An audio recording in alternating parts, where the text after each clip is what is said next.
வணக்கம். All in one zone devotional சேனலுக்கு உங்களை அன்புடன் வரவேற்கிறேன்.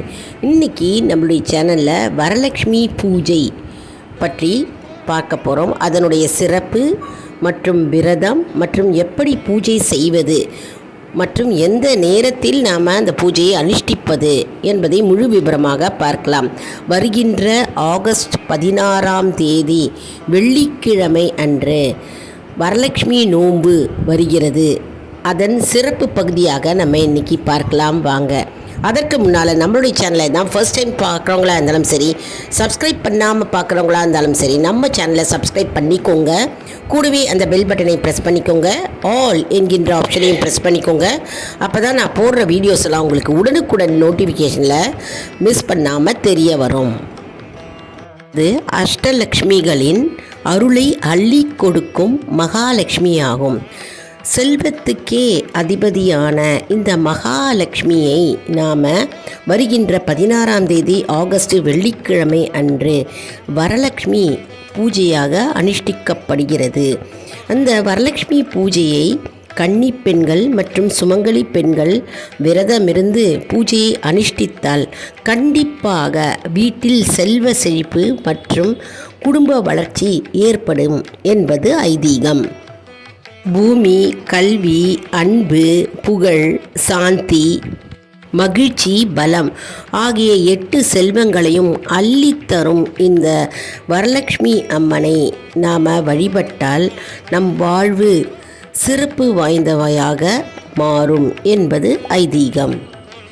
வரலட்சுமி பூஜை என்று வரலட்சுமியை நாம் நினைத்து பூஜை செய்து அவளை வணங்கி வந்தால் நம்முடைய வேண்டுதல்களை கேட்டு நம் இல்லம் தேடி ஓடி வருவாள் இந்த வரலட்சுமி அம்மனாகும். வரலட்சுமி பூஜை இந்த ஆண்டு கடைசி ஆடி வெள்ளிக்கிழமை அன்று வருகிறது. சரி, நாம் வரலட்சுமி பூஜை என்ன என்று பார்த்தோம். இப்போது யாரெல்லாம் வரலட்சுமி பூஜையை செய்யலாம் என்பதை நம்ம இப்போ பார்க்கலாம். அதாவது வரலட்சுமி பூஜை என்பது வீட்டிற்கு வரலட்சுமி அம்மனை நினைத்து வேண்டி வரவழைத்து நாம் வேண்டும் வரங்களை கேட்கும் விரதமாகும்.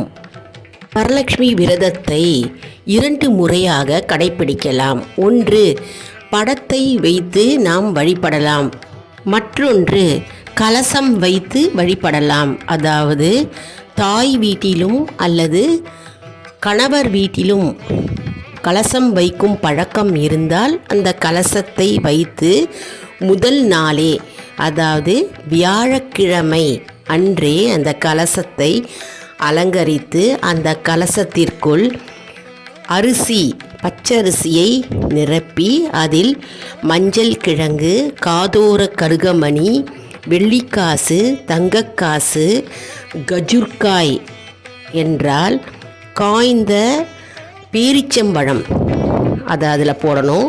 எலுமிச்சம்பழம், சிறிய எலுமிச்சம்பழம், சிறிய கொய்யாப்பழம், 1 ரூபா நாணயம், கிராம்பு, ஏலக்காய், மஞ்சள் பொட்டலம், குங்கும பொட்டலம் போட்டு அந்த கலசத்தை அலங்கரித்து கலசத்திற்கு வெளியில் மஞ்சள் குங்குமம் இட்டு மேலே தேங்காய் சாத்தி அந்த தேங்காய்க்கு மஞ்சள் முழுவதும் பூசி குங்குமம் வைத்து அம்பாளை பூக்களால் அலங்கரித்து அம்பாள் முகத்தை வைத்து நாம் ஒரு மனையில் கோலம் போட்டு காவி இட்டு 2 குத்து விளக்கு 5 முகங்களாக ஏற்றி ஆர்த்தி எடுத்து நாம் வரவேற்பறையில் நாம் அலங்கரித்து முதல் நாளில் வைப்போம்.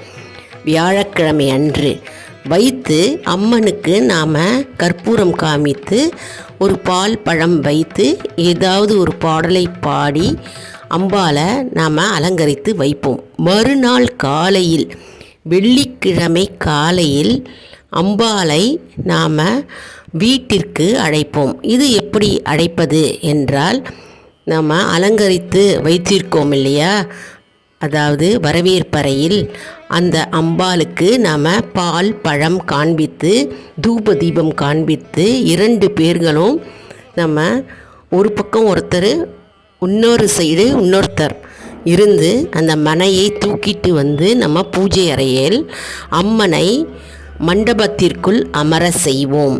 பிறகு நாம் பூஜையை ஆரம்பிப்போம்.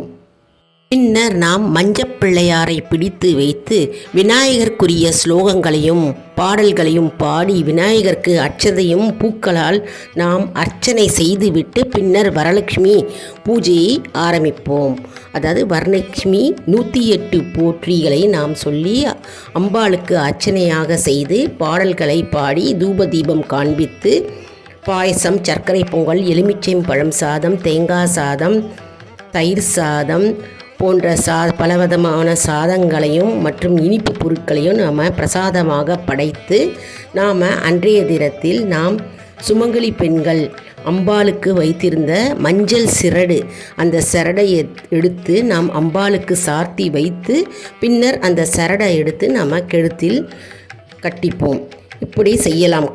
கலசம் வைக்கும் பழக்கம் இருந்தால் சரி. பழக்கம் இல்லாதவர்கள், கலசம் வைக்கும் பழக்கம் இல்லாதவர்கள் அம்பாளுடைய படம், அதாவது வரலட்சுமி அம்மனுடைய படம் வீட்டில் இருந்தால் நம்ம மனையில் கோலம் போட்டுட்டு அந்த அம்பாளை அலங்காரம் செய்து நாம் இதே போன்று நாம் மஞ்சப்பிள்ளையார் பிடித்து நாம் தூப தீபம் காண்பித்து விளக்கை ஏற்றி அம்மனுக்கு அர்ச்சனை செய்து இப்படியும் வழிபடலாம். கன்னி பெண்களும் சுமங்கலி பெண்களும் வழிபட வேண்டும். ஒரு அருமையான பூஜைங்க வரலட்சுமி நோன்பு. வரலட்சுமி பூஜை என்பது 3 நாள் பூஜையாகும்.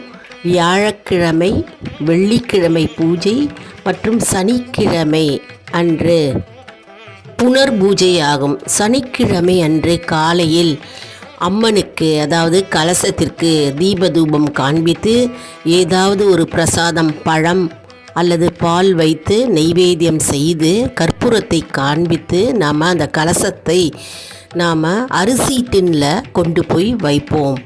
அரிசி டின்னில் வைத்து நாம் அந்த தேங்காயை எடுத்து 1 வாரம் கழித்து நாம், அதாவது கிருஷ்ண ஜெயந்தி அன்றோ அல்லது வருகின்ற அடுத்த வெள்ளிக்கிழமை அன்றோ சர்க்கரை பொங்கல் அல்லது பாயசம் செய்வதற்கு நாம் உபயோகிக்கலாம்.